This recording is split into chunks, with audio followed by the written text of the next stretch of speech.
ये वो श्राप है जिसके कारण चांद की रोशनी खत्म हो रही थी और पूरी पृथ्वी पर अंधेरा छाने लगा था। शिव को तुरंत प्रकट होना पड़ा। ये कहानी शुरू होती है प्रजापति दक्ष से, जिन्होंने अपनी 27 नक्षत्र पुत्रियों का विवाह चंद्रदेव से इस शर्त पर किया था कि वह सभी के साथ समान व्यवहार करेंगे। लेकिन चंद्रदेव का सारा प्रेम और ध्यान सिर्फ उनकी एक पत्नी रोहिणी पर ही केंद्रित हो गया।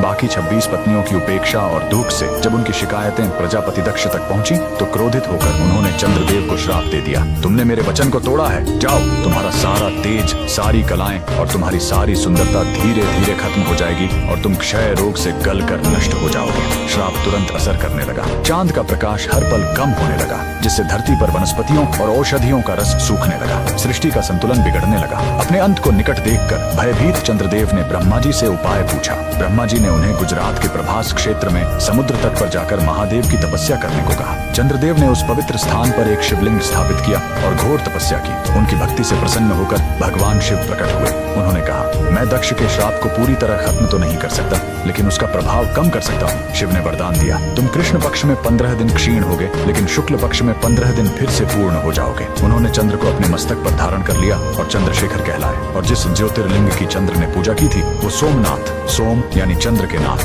के नाम से प्रसिद्ध हुआ। और यही सोमनाथ मंदिर भारत का पहला ज्योतिर्लिंग आज भी गुजरात के वेरावल में उसी समुद्र तट पर शान से खड़ा है, जहाँ चंद्रदेव ने श्राप से मुक्ति पाई थी। लेकिन रुकिए, इस मंदिर का एक और रहस्य है। यहाँ मौजूद बाण स्तंभ यह बताता है कि यहाँ से लेकर दक्षिणी ध्रुव तक समुद्र के रास्ते में कोई जमीन नहीं है। भगवान शिव के भक्त कमेंट में हर हर महादेव जरूर लिखें।